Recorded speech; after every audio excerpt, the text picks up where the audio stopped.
Good morning, everybody. This is Michael Darger beaming out from University of Minnesota campus in St. Paul. I'm actually on campus today. So welcome to all of you. We have a nice mix of people. And before we get started, I thought it would be kind of fun to just have people raise their hands if you're from Minnesota, and then we can have people raise their hands who are from elsewhere. So those of you who are from Minnesota, if you want to hit the you can do a thumbs up or do the little hand wave thing on your screen. It's under the reactions button down below, just for fun. Let's see. Yeah, okay, lots of Minnesotans here. And again, it's the reactions button down below on your menu bar. I know Carla, there you go, Carla got it.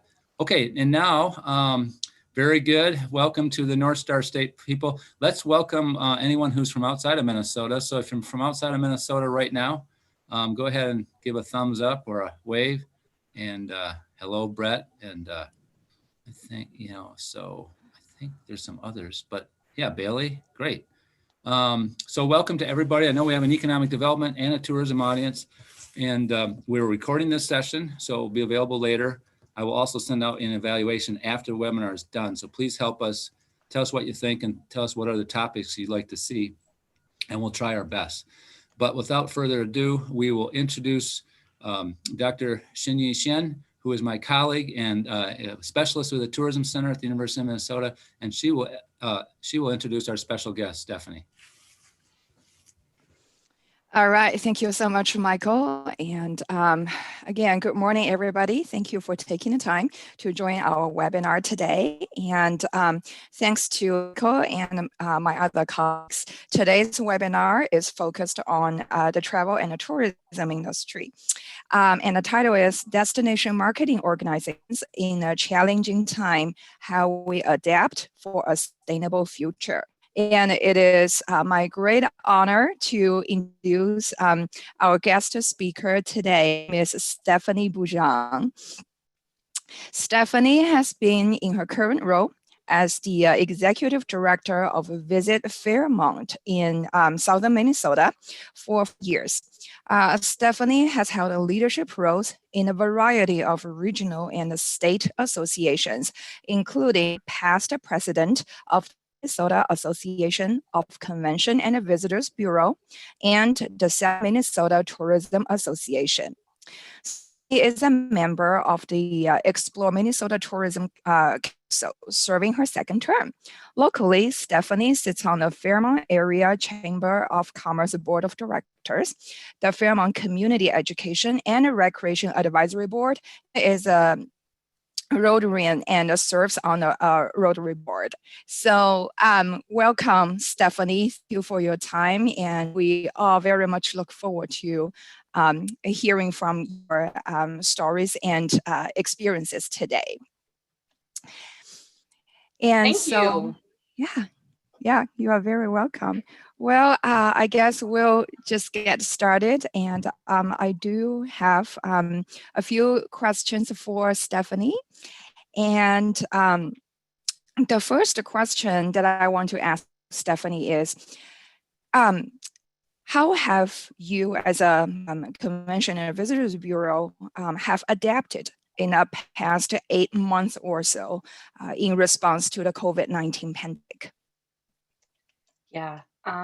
Well, thank you. Thank you very much for that intro, and thank you all for joining today. It's my honor and pleasure. So COVID-19 and this pandemic has been quite interesting. As we see, the hospitality industry has been one of the hardest hit industries throughout all of this. So for us here locally, one of the things that we did, first and foremost, we started to take a little bit of a shift. Being a Convention and Visitors Bureau, being a DMO, our budget comes from a 3% sales tax on our lodging facilities. So we are very much focused and geared towards our visitor, those people that are coming into our community. Prior to the pandemic, there are other DMOs that have started this switch or this transition a little bit, but certainly the pandemic helped us through that process a little bit. And that was to take a shift and look more locally, look more community-wide. We started looking at, what are the things that we can do to help support our local businesses, Not that we weren't doing that before, but taking a look at diving a little bit deeper into that. Also, what are the things that we can do to help our residents? What's good for our residents is good for our visitors. And so through this pandemic, that has been kind of a shift and an approach that we are taking. And in all honesty, I think that will be much more of a focus even post-pandemic for us and for my organization. Certainly we'll try and find a balance down the road, but for the immediate future, definitely looking a little more close to home, a little more internally throughout our community, figuring out ways that we can help and transition. A couple of other pieces that we looked at. We're very fortunate here in Fairmont to have amazing natural resources. We have a lot of green space, a chain of 5 lakes right in our community. So thankfully, that outdoor side of things, we were able to market and promote a little bit, still trying to look at that closer to home. But again, reminding our residents of the amazing assets that we have. Sometimes we forget about what we have in our back door. So those are some of the things that we worked through. We gathered information. We reached out to other organizations, understanding that a lot of our local businesses were having a hard time. There was new rules thrown at them, and they couldn't operate status quo. And I probably will say this multiple times throughout this presentation, but my hat goes off to the hospitality industry and to those businesses that have truly started to think outside the box and figured out a way to still continue to do business. They have done a phenomenal job, are extremely resourceful, and have found a way, which is amazing. So in my organization, one of the things that we worked through was being a resource gatherer and understanding that those small businesses or those local businesses didn't necessarily have time to go and find, the proper documentation or the research or the guidelines. So I spent a lot of my time early and mid-pandemic attending webinars and participating in Zoom meetings and just being a resource gatherer and finding the information so that it was easily accessible for our businesses. Very cool. And it's a wealth of information. And I must say, in the past 8 months, as a tourism specialist at the tourism center, I'm also scanning the horizon near constantly. I can definitely echo this expedited shift from being mostly a destination marketing organization to a destination marketing and sort of like management organization, or say engagement organization, and campaigns being more informational and being more local, and also having outdoor recreational activities as an asset. This is what has been fortunate for our entire state, I dare to say, and it is a very important industry sector for us as well, especially if we look at the Bureau of Economic Analysis's outdoor recreation satellite account. It is a sizable industry, accounting for a significant portion of our state GDP.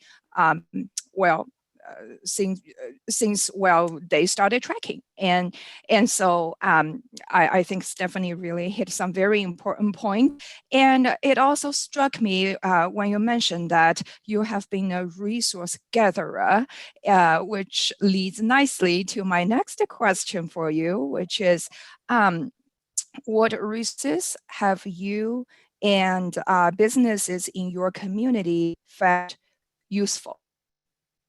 Sure. One of the resources that I've tapped into a lot is my colleagues and is my associations and my networks. And that has been extremely helpful. I would strongly encourage anyone that, isn't quite as involved as they maybe would like to be with a trade association or colleagues. I mean, that is what has helped, so many of us, myself included, get through this time, is that we're all trying to figure this out together. And there's, there's no shame in pulling everybody's ideas together and figuring out kind of some best practices. And so I would strongly encourage that. Explore Minnesota. And I know that there's maybe a couple, I thought I saw a handful of people on from Explore Minnesota. Our statewide tourism organization, has been incredibly helpful and supportive to the tourism industry. I can't say enough good things about John Edmond and all of his staff, and helping DMOs like myself work through this, providing us educational opportunities through webinars and Zoom, and having resources has been significantly helpful. The other, on a financial standpoint, resources we've found locally that we work very closely together, but really tapping in and pulling those organizations, our chamber, our economic development authority, and Visit Fairmont, our local DMO, has really kind of pulled together to try and figure out, who's sharing what information. Again, there's so much information coming at us. There's not necessarily a need to duplicate efforts. So who's kind of taking point on certain issues and certain topics, and working closely together to disseminate that information to our community and our county has certainly been helpful. Working through some of the financial resources. Again, our chamber and our economic development authority have kind of taken the lead on finding financial resources for our local businesses, whether that be CARES Act, other grants, those types of things. But I guess really the bottom line for us, especially being in a relatively small community, was ensuring that we were communicating and talking back and forth to each other, and understanding, whose role, where does your role start and stop, and making sure that everybody was doing what they needed to do to move the needle and rally around our community to support them.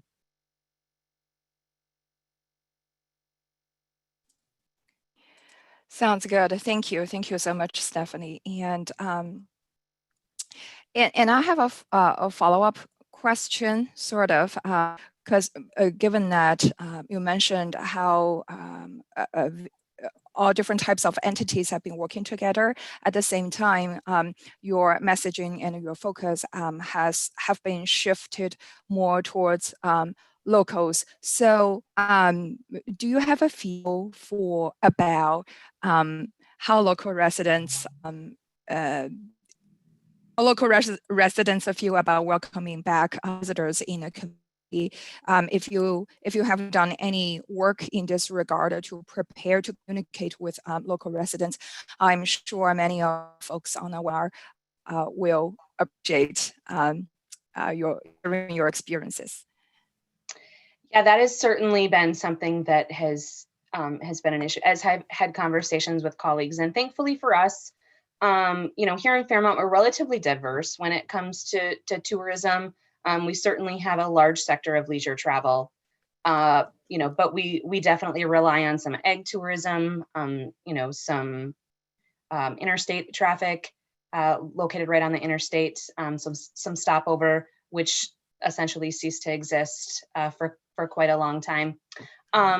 So it was a little bit more of a mixing pot here. I have had colleagues that have really struggled with that concept of understanding that, and some of these, in some of these cases, it was a community that was very supportive of tourism, that understood the economic development and the economic side of tourism, and understanding what that can do for a community. The fact that they needed those visitors, they need those outside dollars to sustain their community and their local businesses.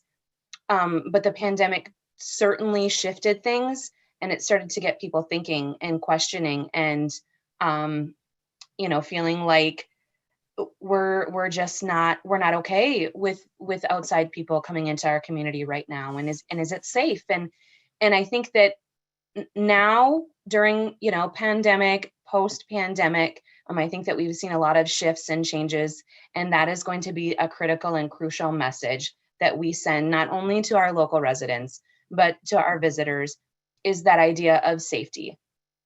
I certainly think that as a DMO, we can lead the charge in sending out that messaging to our visitors and our residents, explaining to them, what our community and what our local businesses are doing to keep people safe. And I think that we will probably continue to see that for quite a long time in our messaging as we move forward, locally, through our residents and our community, but also as we continue to bring in more visitors, sharing that message, encouraging businesses to share that message. Because at the end of the day, that is what it's all about. People are concerned about their safety, and rightfully so. But there is a way that we can manage, and there is a way that we can do this, as long as we're acknowledging the safety precautions that are taking place. Wonderful. Thank you, Stephanie. Yes, in the communications, lots of them, the appropriate messaging so that we hopefully together resolve the us versus them dilemma almost, because I know this has been almost like the big elephant in the room. So thank you for helping us together we can address it. And I do have one more question about resources, which is what additional resources do you and or businesses in your community wish to have? Yeah, I think through all of this, one of the pieces for us here that really struck was kind of a communication plan. And we figured out, who was doing what along the way. But I think that moving forward, a more concrete plan, it took us a little bit. It took us a little bit to figure out, what lane was everybody going to be in, ensuring that we didn't have, a crash in the middle of everything. So making sure that, we now know a couple of pieces that I think will help us in the future. So figuring out a communication plan, figuring out a game plan, moving forward. This certainly, especially for our industry, it probably won't be the last issue that we see. So figuring out better communication methods, creating better listservs, breaking things down in terms of segments throughout our community.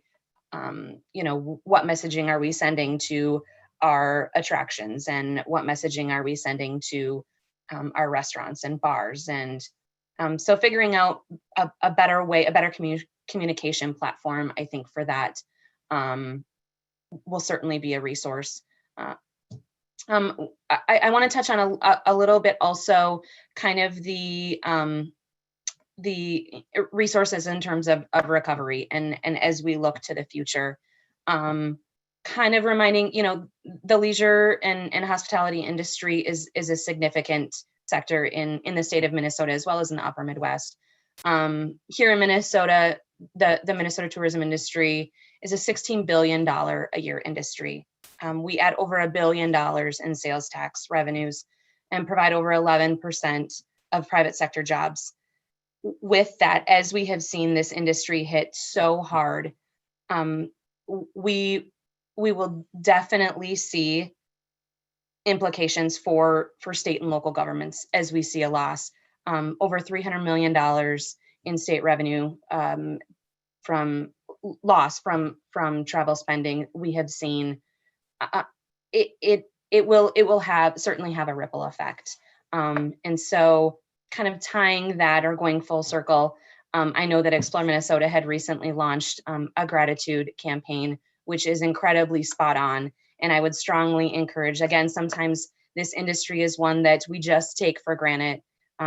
We love going out to eat, or we love, hanging out at the local pub, but reminding people that it's that gratitude. And I think we've seen here locally, our community residents really rally around our businesses, our hospitality industry, and support them through closure, whether that be takeout or however they needed to do it. And I think that gratitude campaign, like I said, certainly is spot on. Now more than ever, we need to show gratitude and show thankfulness for that industry. They are certainly needing a virtual hug, a virtual lift up. So I would encourage that. They are resilient. They're an amazing industry that thinks outside the box and figures out ways to do things.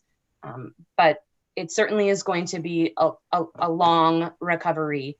I've seen pieces that look, 12, 18, 24 months, again, depending on what sector that we're looking at in terms of recovery, but it's not going to happen overnight. And would strongly encourage people to locally try and find a way for a gratitude campaign. I think that can go a long way. Wonderful. Thank you so much, Stephanie. And I see that the clock is 9:21. And so according to Michael's opening remarks, it is time for questions and answers. So Michael, what do we have got?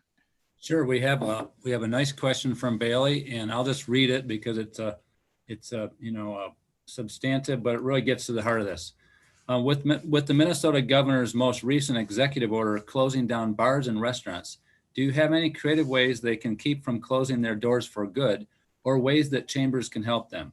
We have a local bar who just came under new young ownership. They are really struggling, as the only food they sell are frozen pizzas, which many won't come out for curbside pickup.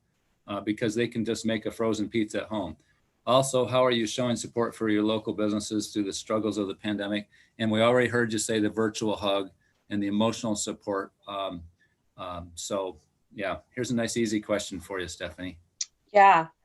I guess anything that you can do to continue to get the word out. I know there's been some, gift certificate kind of giveaway things, or, we've talked about here a little bit.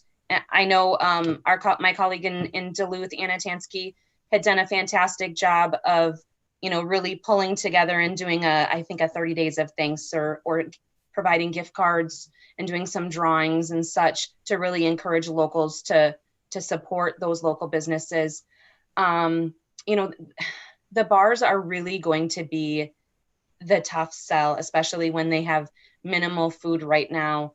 I would say, anything you can do in terms of a social media campaigns, or make it fun.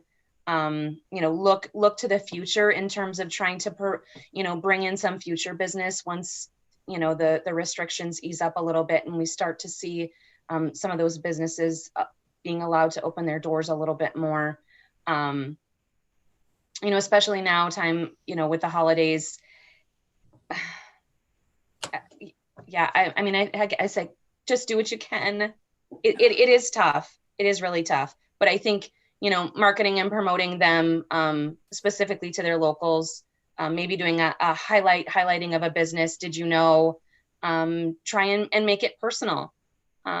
People want to know about those owners and their stories, and sometimes that pulls at heartstrings and makes it a little bit more personal. Thank you, Stephanie. And I also want to point out that one of my colleagues, Bridget Tuck, our senior economic impact analyst, she is here with us today as well, attending the webinar, and she put in a chat box a web link, and I would encourage you to click on the link because Extension has done some case studies on approaches that communities have taken trying to help out local businesses. And I also see one follow-up questions from another attendee. The question is, easily switch licenses from on sale to off sale? Do we have any liquor experts here from the state of Minnesota? Mm-hmm. I cannot answer that one. I'm sorry. Well, we very much see it as learning opportunities as well, given I do believe we have a critical mass of attendees here. So if anyone happens to know, have information in this regard, I would encourage you to pipe up. And while we're waiting, there's a nice question from Alex. So I'll go ahead and send it. So So this is from Alex, who's there in Fairmont. As a Fairmont resident, I know one of the things people want to see here is more young folks staying in the area or coming back to the area. Do you have any strategies to specifically attract young people to Fairmont? We're actually currently working through, we're partnering our Visit Fairmont, our Chamber of Commerce, and our Economic Development Authority are working on it's called the Fairmont Area Life Campaign. And we're looking at specific areas throughout the state, mainly the Twin Cities metro area, and doing some campaigning and some social media and some geofencing around some of those areas, and encouraging people to, to reevaluate and look at, some of those other opportunities. We see here in Fairmont, a significant amount of our residents are coming here to visit family and friends. So trying to tap in that way and, push out information regarding, job opportunities and our education system and those types of things is kind of a reminder that, you're maybe coming here to visit family, but have you thought of relocating or taking up residency here? Yeah. Okay. So I'm gonna. I know it's kind of a tough day today because we just had the governor's order yesterday, and we didn't know that was going to happen before this webinar. So we're all kind of, especially people in your hospitality and tourism industry. I just want to give a shout out because I can't think of an industry that's been hit harder by this pandemic, but many industries have. So I want to think out 3, 6, 9 months and think about the future because, vaccines are coming and hope is on the horizon. And, so thinking in terms of the good of this industry, Stephanie, and maybe any of the Explore Minnesota tourism folks want to chime in on the chat, or we can ask them to unmic. But what are you thinking about for the future in terms of recovery? Because there definitely is going to be some hits. We're going to lose some businesses, and even if they haven't died, there's some are going to die in the out months here. So, just a few thoughts on that.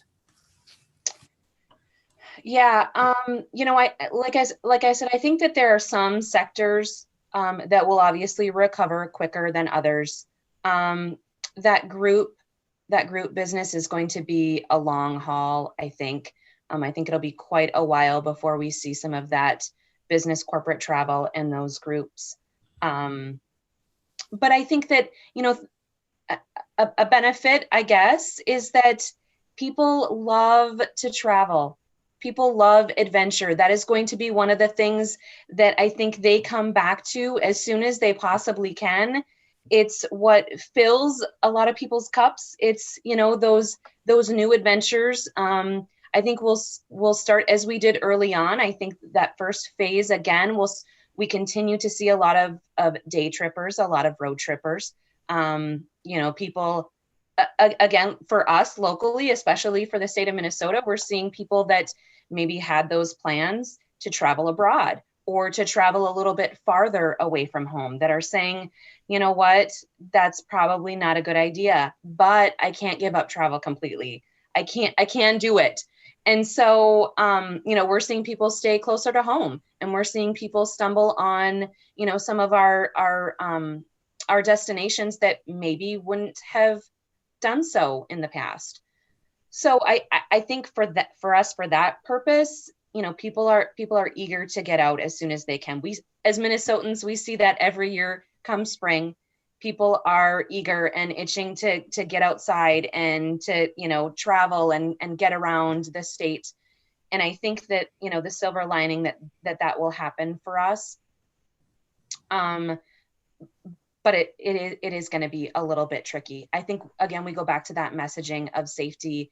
And I think as long as our visitors and our residents are feeling safe and understand that there are precautions and then there are a process in place. And I would say, don't be shy about that.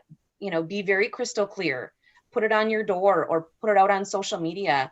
These are the things that we are doing to keep our staff or our visitors or our customers safe. I think people appreciate that. They want to know.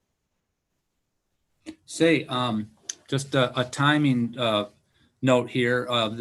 We reached the half an hour mark, and so we're going. Stephanie and Shinyi are both able to go for another 15 minutes. So those who can stay with us, are welcome to stay, but we're just going to let people off the hook here who have to go, and it's a half an hour webinar to hold up our promise. But we have some other comments. So anyone who can stay, we're going to keep going for a while, and we'll cut it off at 9:45.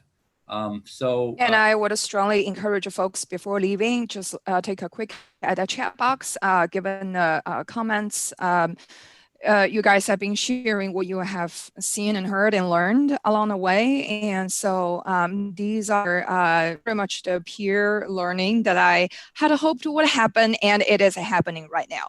So thank you very much to all the folks sharing your experiences and tips. Thank you. Right. And so one of those is kind of a question from Carla, and that is, does the governor's set of orders, does it preclude people from consuming outdoors? And so she's referring to, the yurt-like, tent-like structures, for outdoor. And I think the gathering prescription, no gatherings with people outside of your household, would preclude that for the next 30 days from my read, but maybe if anyone knows better. But comments on that, Stephanie? Yeah, that was my impression, is that at least for the next 4 weeks until December 18th, that those would be. I know that there's a couple of locations in southern Minnesota that have put up some of those igloo type things, and that is per governor's orders, as I understand it, not allowed. They can do takeout, but cannot consume on premise, indoor and outdoor. And I also see a comment from Richard Baker regarding license. He said, my experience with the cities and liquor licenses is that each city sets a limit on both. You can apply for both an sale license as well as an off-sale license. I know the bowling alley in my hometown in southeast Minnesota has. Your bowling alley may want to look at adding a deep fryer and or a grill, so they can allow the takeout with just adding some simple equipment. Thank you so much for sharing, Richard.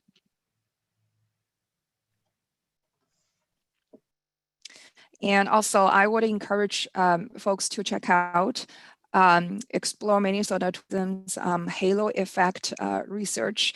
I think this has been a very important part of what we collectively do in terms of resident recruitment, welcome comers. It is that the sense of, you go vacation to a destination area. You may or may not go back over and over again, but anyhow, the point is, at first you were a visitor and the destination has left a very positive impression on you. And through time, through experiences and all the positive impressions, eventually you or your business may choose to settle or relocate, or however we want to say it, in this community, which started out first and foremost as your travel destination. So Explore Minnesota Tourism has worked with research firms to do research on this halo effect for quite a while now. So I would encourage folks to check it out if you are not already familiar with it. Okay, Stephanie, I don't know if you can see it, but Brett told me that he sent you a private chat question, and if you're willing to answer that, please do. Yes, I just saw that. Sorry, Brett. So it says, we recently received funding through Create Bridges for our region. We have put together a steering committee. We have learned a lot from a recent BRNE class through the University of Minnesota. Like your area, tourism and natural resources are prominent. What advice do you have as we proceed with this project? So Brett, can you tell me a little bit about the Create Bridges and what that exactly is? I'm not sure that I'm familiar with that. If he can't unmute, I'll tell you, because he took our class. And Brett and Susan are here today from Southern Illinois. But Create Bridges is a national program. It's mostly out of the southern states. And it's all about, it's an acronym that stands for sustaining entertainment, tourism, accommodations, and tourism businesses. and it's all about sustaining them over time. So it's using the business retention and expansion, which is all about kind of a bird in the hand is worth two in the bush. That's the part of economic development where you take care of, I think everyone here knows that, taking care of businesses you already have. But they're gearing it not toward manufacturers and the big companies in town. They're gearing it specifically toward your sector, Stephanie. And so it's a really creative adaptation. And I don't know if Susan or Brett want to say anything in the chat, but I guess they're just looking for your thoughts about BRE as it relates to your industry. I guess one of the things that we found incredibly helpful, we've gone through a visitor profile. And so through the University of Minnesota Tourism Center, which has been extremely helpful for us. So essentially we're surveying, we're gathering information and data from people that are already here and trying to figure out, why they've come. Essentially, their purpose, was this their end destination, how long they were here, what did they plan to do when they were here, those types of things. Again, that information has been invaluable for us. That is one of the pieces that we figured out. A lot of people that are coming here are coming to visit family and friends. So looking at that approach just a little bit differently, again, more of a rationale, a reason for us to inform our local community and our local residents about the things that we have going on. We have shifted and done some kind of local campaigns, reminding our residents and our community members kind of what we do, where we're marketing, to help build that. For many, many years, our approach was, of course, we're not marketing to you. You're not going to stay overnight in our hotels. You live here. You have a home. You have a bed that you're going to go to every night.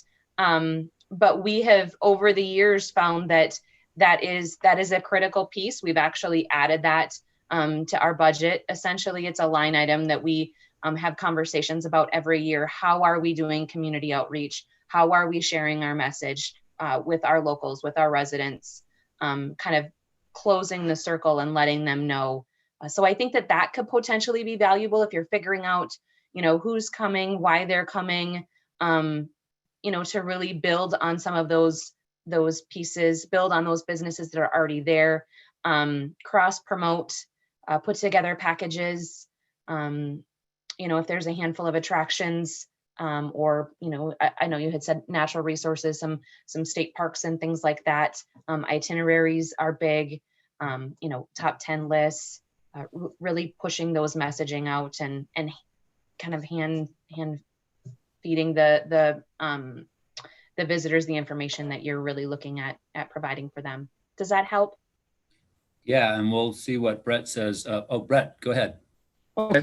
I was just going to say, yes, that helps as far as the tourism itself, but we've got on our steering committee, and I'm probably missing some elected officials, businesses, the employees of the businesses, state and federal agencies, economic development personnel, and also educational institutions. So I guess what advice can you give as we, again, put this steering committee together or have, and reach out to the businesses in the area, especially, as Michael said, tourism, entertainment, and businesses like that? Yeah. So kind of like just wanting to make sure you have the right people at the table. Other ideas is right. Yes. Yeah. And that's something that's interesting that I have found, especially, as I had mentioned earlier, I was new to this position 14 years ago, obviously, came right out of college, had never answered to a board of directors. And, in the nonprofit world was a little bit different. And so even I see it in my local board meetings where I have, business owners in the private sector that want to move. They want to move much, much quicker than, what we can for a nonprofit, or what they do in the public sector. So that mix of kind of understanding that sometimes things take a little bit longer, I would say, an entrepreneur or, a business owner that can really bring some perspective on those businesses and how they operate might be beneficial. Yeah, and what I'd comment there is that what Brett's team will be doing traditionally is reaching out to the businesses themselves. And what you described, Stephanie, and what the U of M Tourism Center does is to talk to the customers, the visitors, and do visitor profiles and tourism intercepts, and so there's two different information streams there. There's what are the customers thinking and what are the businesses thinking. And I think what both of you are saying here is it's critical to be aware of what are the concerns and the intentions. And of course, everything's kind of in turbulence right now. So, but there's two important data streams there, and both are important, but neither one is really sufficient. Yeah, exactly. There's another question. And as Michael said, we are, reaching out to the businesses themselves. And of course, with the COVID situation, it's all going to be virtual right now. Sure. And there's a comment from Susan, who's one of your partners there, about wanting to survey tourists as they continue with the Bre Bridges program. And then we have another a question coming in here from Evan. And I think then that'll probably be our last one. But do the funds that were provided have to be used in a specific way? Or are you looking for a good way to use them? It may be helpful. Apologies if you've already considered this. It may be useful if you've used some of these funds as a form of a grant or loan to some of these small businesses to get individual consultations that would be geared toward their specific needs.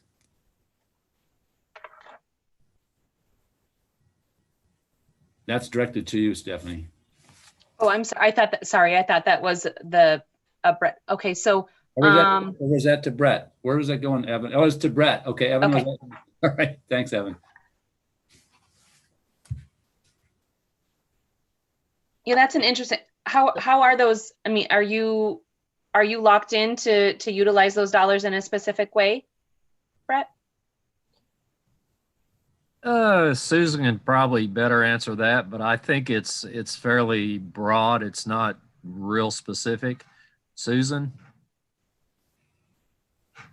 you got comments there?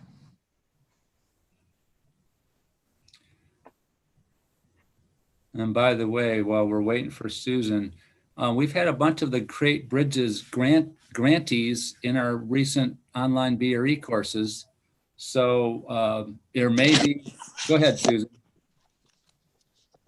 Oh, sorry, I'm multitasking at the moment. So we're in Extension Annual Conference as well. So I'm listening two different ears here. So with the Create Bridges project, we do have some flexibility in how we use the money, but we will have to put together a proposal that will be submitted to the Southern Rural Development Center, to ensure that we're spending the money in a way that they feel is beneficial. But really to direct how the money is spent is that we will be going through surveys of the community and also surveys of the businesses and the employees in the region to really determine their needs. And then the regional steering committee comes together and submits a proposal on how they feel like we can best benefit both the businesses and the employees in the Create Bridges sector. So of retail, accommodations, tourism, and entertainment. So.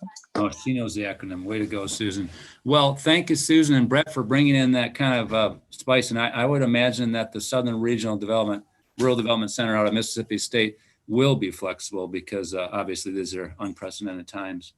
Thank you so much, Stephanie and Xinyi. Yes, and Michael, sorry to interrupt, but before letting everybody go, I just want to share what Kathy pointed out, that they're going to be today at noon, leaders from the Department of Employment and Economic Development, DEED, Department of Health, and Department of Labor Industry will host a webinar today at noon to expand on new information.